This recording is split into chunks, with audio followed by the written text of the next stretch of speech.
In the aftermath of the leaked draft opinion on Dobbs versus Jackson, pro-abortion advocates are protesting at the homes of Supreme Court justices and at churches. The Dobbs decision could come down any day. How should pro-life Americans respond to these protests and the likely overturning of Roe? You'll find out today on the Mark Harrington Show.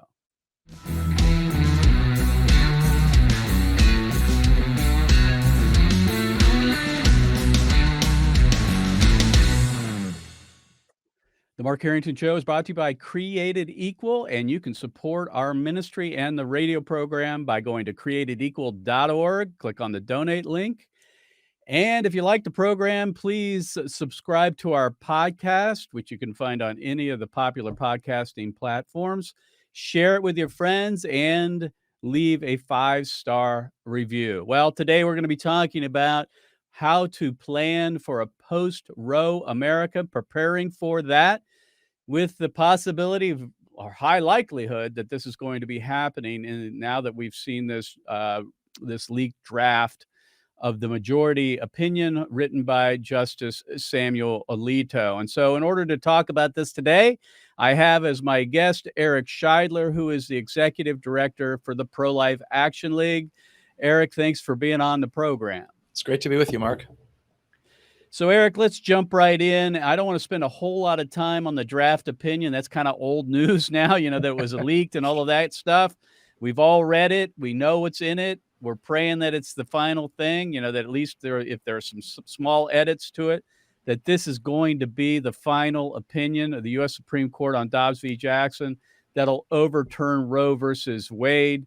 I'll just say for myself, as I read it, I don't think there could have been a better opinion written. I mean, this is everything we were hoping for as pro-lifers. We've been waiting for 49 years for this moment. I honestly, until recently, didn't think we'd see this day. I don't want to get ahead of things, but if you would, just give me your kind of summary of the last week or so and the events in Washington. Well, I've been over a roller coaster the last 10 days or so since the draft was leaked. I mean, at first it was incredulity. Like, how can this be true? Is this some sort of a plot, a sabotage effort? And then just elation at the quality of the ruling itself as drafted. Mm-hmm. The only criticism from the pro-life side I've seen of it came from a really brilliant jurist, Hadley Arcus, who's been advocating on the legal front for decades in the pro-life area. And he started up as saying, I kind of wish there was more of a moral case against abortion made here, more of like accepting the findings of Mississippi about the humanity of the unborn child. But then he kind of backed away and said, you know what, though? He's really bending over backwards to accommodate everybody and to not make a strong moral argument, but to simply close off constitutional challenges to future pro-life legislation by, first of all, overturning Roe and Casey, but also blocking a sort of 14th Amendment or 10th Amendment or 4th Amendment, attempts to try to recreate a constitutional right to abortion through privacy or through equal protection or something like that. Just one other quick thought about it, though. Yesterday, I was really reflecting on sort of feeling a sense of real resentment at the leaker, because, if this had not been leaked, then someday in June, probably the very end of June, we would have, all of us in the pro-life movement, those of us who have been fighting this battle for so many decades. I mean, I grew up 6 years old at my first anti-abortion rally in 1972. What a day. This would have been the best day of our lives, right? That day that came down, and it was the best thing we'd ever hoped for. We'll all have our 3 press releases ready where Roe is upheld, where it's sort of partially dismantled, where it's completely overturned.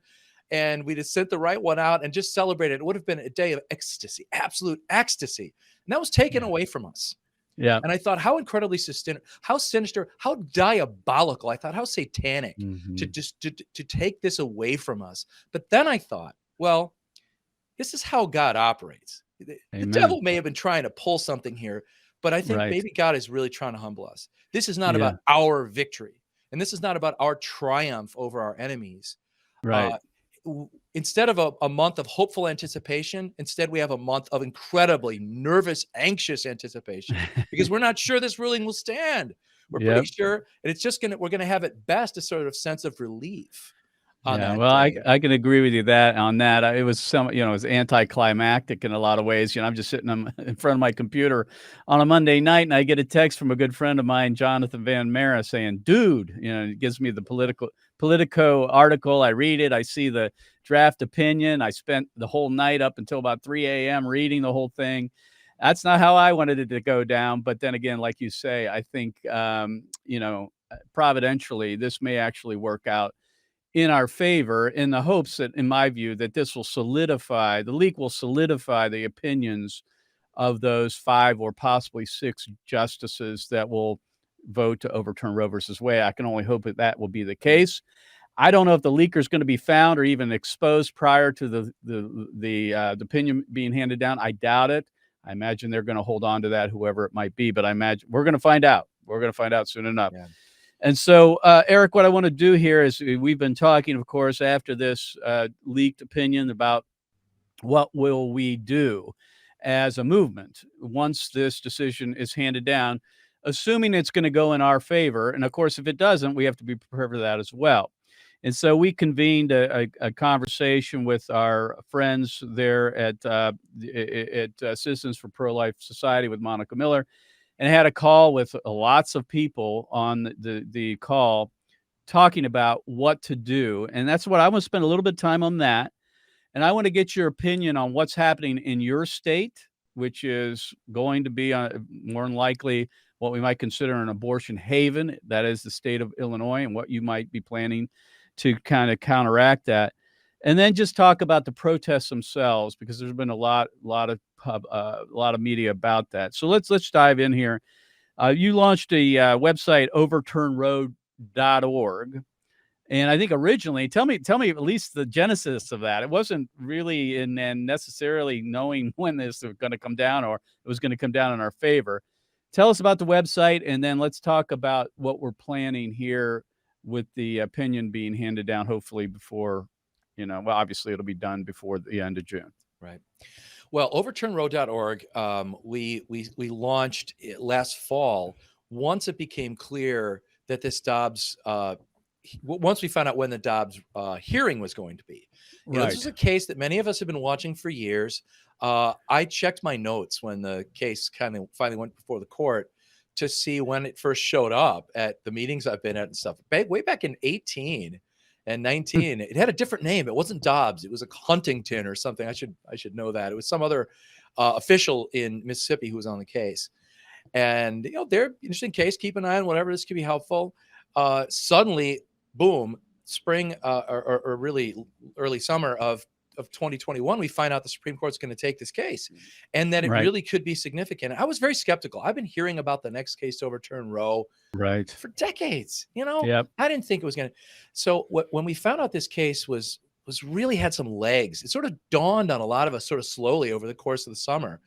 And once we got that date, we got this website up and running so that we could be there at the Supreme Court for the actual hearing, the oral arguments, and that we could be present outside of federal buildings and other significant locations, abortion facilities, city halls, that same day, to make this a national story, to really have ownership of this whole thing. This is not just what's happening in the court. This is also the American people and their attitude towards abortion, and whether they really have ever accepted Roe v. Wade and would really oppose it being overturned.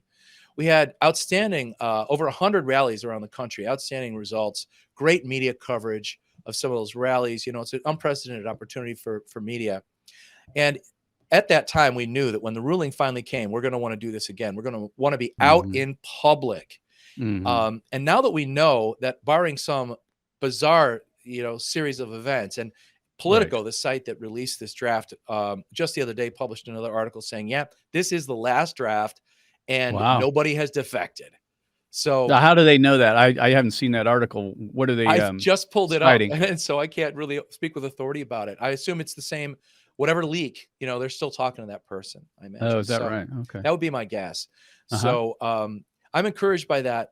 So, but now we kind of know what to expect. We know that this is likely to be, very, very likely to be a day of massive pro-life celebration, and a day to get our message out there in front of the other side's message, because we've now seen a taste of it. They're going to Right. go after us as radicals who want to control women's bodies, who want to consign women to poverty, that want to take us Right. back to the 19th century.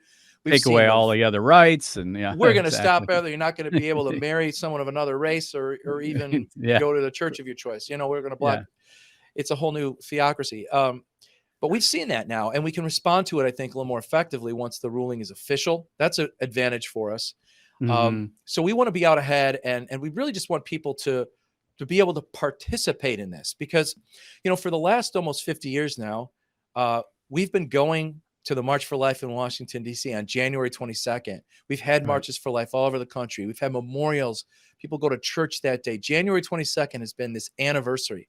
Well, whatever date in probably June this ruling comes down is going to be a new anniversary that we're going to remember every single year forever. Right. We So want let's to talk be about there for the first one. We want to be there yes. that day. So let's get to the nuts and bolts. You're organizing these national events along with myself and Monica Miller. And there are lots of people very interested in doing this, which is hugely encouraging to see the outpouring of support for this type of thing. Explain what you have in mind. We're asking people to go out and commit now to it so that they're prepared. Go out on what we're calling decision day, the day Right. that this Dobbs ruling comes down. We don't know what day it will be. So it's a really big ask. Telling Yep. people commit to doing something, and we can't even tell you what day it's going to be. Probably going to Right. be a Monday or Thursday. We don't really Right. know. We'll let you, as we get closer to the end of June, we'll have a better idea that it's probably going to be this day or that day, but we won't know.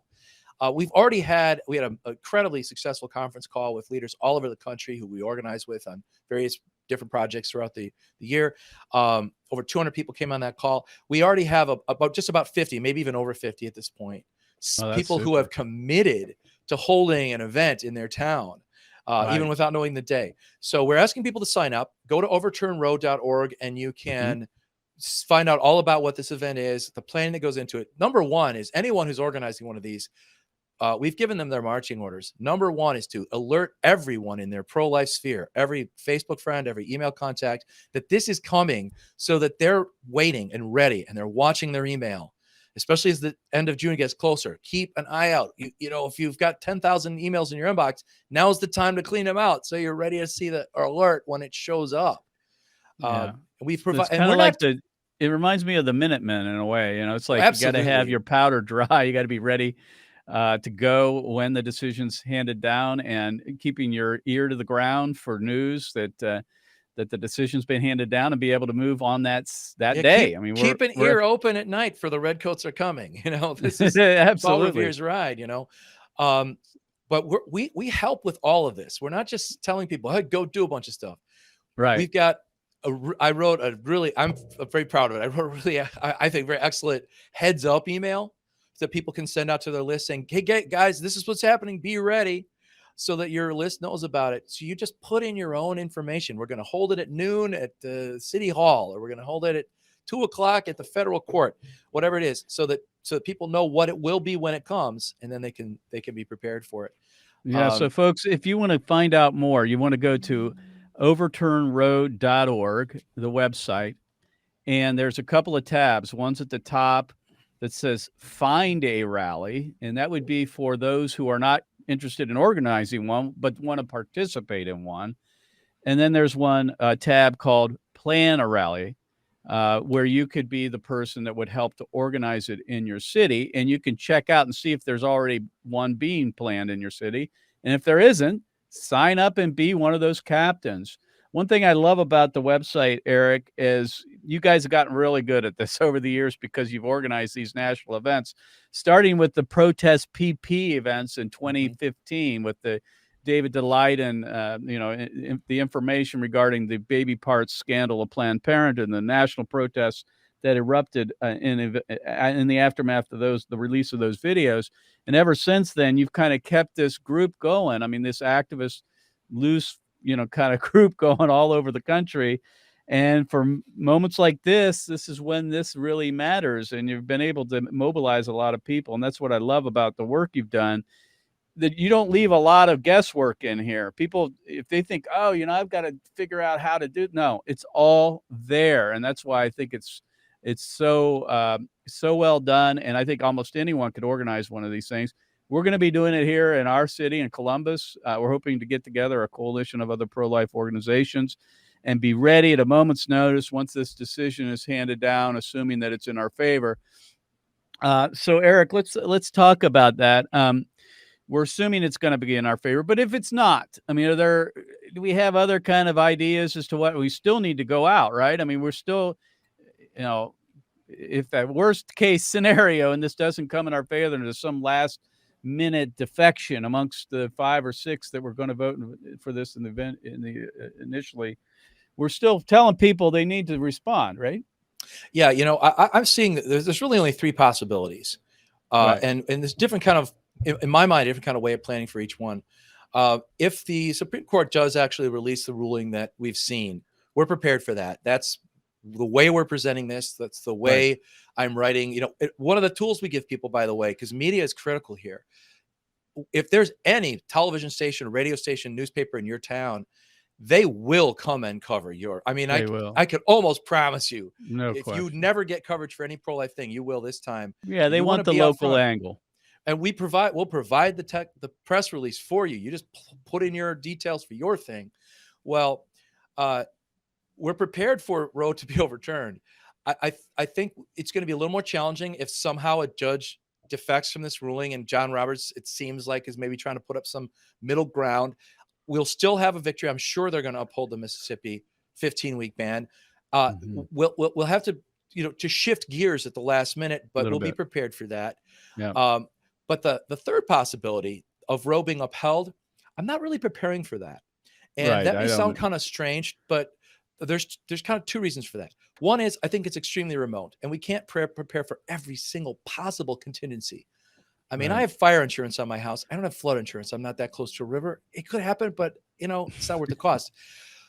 The other reason is I think there's going to be so much adrenaline if Roe versus Wade is upheld that I think we will spontaneously respond with the kind of outrage. Oh yeah, you won't need a website. I don't need to organize. We'll be in the streets, and I think probably the Republican Party will. I think it would probably be the end of the Republican Party. I would quit it.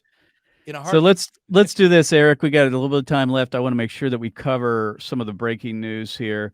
You're in the state of Illinois. You're actually in the Chicagoland area.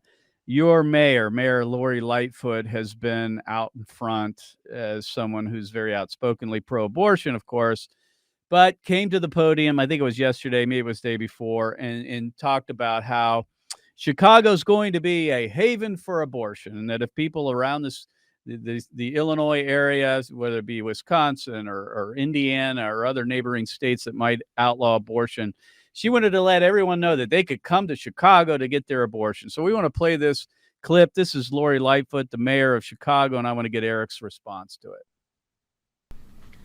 What's important to note is that this draft opinion had offensive language signaling the dismantling of other fundamental rights protected and arising from the right to privacy. This means the decision would establish precedent for gutting the legal underpinnings used to protect against gender-based discrimination overall. This includes women's rights, trans rights, immigrant rights, and of course, the right to same-sex and interracial marriage. We simply cannot stand. Of course, if you've been following the news, Eric, I won't answer this for you, but I think Alito dealt with that in his opinion. You know what? I have yet to see any evidence whatsoever from a single voice on the left that they read anything other than the phrase about overturning Roe, because they're not addressing his argument. They're not addressing his total, utter dismantling, demolishing of Roe versus Wade, its constitutional basis, the history that it falsely recounted, and the facts that it ignored, and all of that.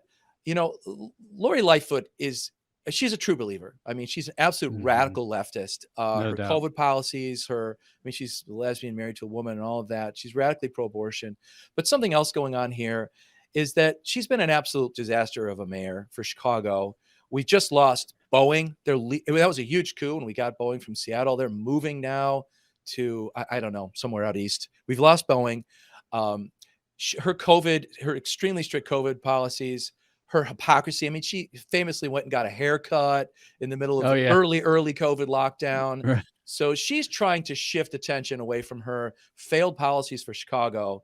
And that's part of what's going on here. How are we going to respond to this? I'm going to be on a conference call with a host of pro-life groups throughout Illinois that formed in order to try and fail to save our Parental Notice of Abortion Act. Illinois is the only state ever to repeal a parental involvement law. That's how bad it's gotten. We know that these laws, that the taxpayer funding, the stripping away of conscience rights, the stripping away of abortion monitoring, we know this is unpopular, but people don't like it, but they don't care. So one of our challenges is to make Illinois voters care about these issues and show why this might be more important than your grocery bill. The other challenge will be to get the kind of coverage outside of Illinois abortion facilities that we really need here. We have abortion facilities on Chicago's South Side that are not getting the kind of coverage they need. So our challenge is to pull together the activists who will be present at the abortion facilities and also the education campaigns to change Illinoisans' attitudes about where they prioritize abortion. Let's go ahead and play the second clip. Again, this is Lori Lightfoot, the mayor of Chicago, talking about how Illinois and Chicago is going to be a abortion haven, a destination for those who might have to travel to have an abortion. Go ahead and play that clip. As we know, many states surrounding us have trigger laws that the minute that Roe is reversed, abortion in all forms will be banned in those states. And Chicago will then be an island of freedom for reproductive rights and other rights. So we've got to be ready. Wow. I mean, an island of freedom. Boy, there's an oxymoron. If you would respond to that, Eric, you're in the state of Illinois. I mean, if things go as we hope and Roe's overturned, Illinois is going to be one of those states. You're going to have your abortion-free states. You're going to have your abortion deserts, which is in between. And then you're going to have these havens, which are going to be Illinois and probably the city of Chicago. Being there, tell us what you've got in mind. I know this is all uncharted territory for many of us, but you're right there in the fight, right in the middle of it. Illinois has already been becoming an abortion destination for quite some time. We have taxpayer funding of abortion, and we've never been able to get to the bottom of whether or not women from out of state are actually getting their abortions paid for by taxpayers. We have the Reproductive Health Act that has swept away regulation. We have Planned Parenthood that has built 3 massive abortion facilities over the past 5 years on the borders of neighboring states. The last set of data that came out from before the repeal of parental notice and before the Reproductive Health Act showed a huge influx in out-of-state abortions. Abortions declining slightly in-state, out-of-state is skyrocketing. That is going to be just climbing at an astronomical rate, especially once girls from Indiana and Missouri can come in, get abortions out their moms and dads knowing. One last clip we want to get. This is Jen Psaki, or Psaki, however you pronounce it, the press secretary for Biden, Joe Biden. He's talking about the protests outside of homes. I want to get your take on this. Go ahead. So he doesn't care if they're protesting outside the Supreme Court or outside someone's private residence. I don't have an official U.S. government position on where people protest. We want it, of course, to be peaceful. And certainly the president would want people's privacy to be respected. But I think we shouldn't lose the point here. The reason people are protesting is because women across the country are worried about their fundamental rights that have been law for 50 years. All right, you can stop it there. So basically, Jen Psaki's saying the end justifies the means. It's interesting to say when she says that there is no government position on this. There is. The U.S. Supreme Court has ruled in Frisbee. We all know the case, right? Where you can't protest directly in front of a residence. We know the law. Question is, will the law be enforced? I doubt it. I'm saying whatever. Let's just move on. But, this is just hypocrisy coming from the left. Well, at least the mayors of Maryland and Virginia have been somewhat responsive to these unconstitutional protests that have been going on. Jen Psaki is an absolute disaster. She's an embarrassment to the country. And of course, once again, silencing, bleaching out, just deleting pro-life women. We know that women are actually more pro-life than men. Why would that be? Maybe they don't like being told that their fertility is a kind of disease that needs to be controlled by abortion and pills and things. And men, of course, love that abortion gets them out of the responsibility of fatherhood. So that's where she's coming from. Yeah. My guest has been Eric Scheidler with the Pro-Life Action League. And friends, we are anticipating the overturning of Roe versus Wade. We don't know the day that it will be handed down. Kind of predicting it's going to be the last week of the before the summer recess, which could be anywhere from June 27th to the 30th. But we want people to be on notice, be like the Minutemen, being prepared to take action the moment the decision is handed down, and to find out more on what you can do, either participating in a rally and a celebration with a call to action, or organizing one. You can go to overturnroe.org. That's overturnroe.org. Eric, thanks for being on the program. Thanks, Mark. We're going to make history, and whatever day that is, we're going to make history, and I hope everyone will join us there. Amen. So we'll see you next time. God bless you. God bless America. And remember, America, bless God. You've been listening to Mark Harrington, your radio activist. For more information on how to make a difference for the cause of life, liberty, and justice, go to createdequal.org. To follow Mark, go to markharringtonshow.com. Be sure to tune in next time for your marching orders in the culture war.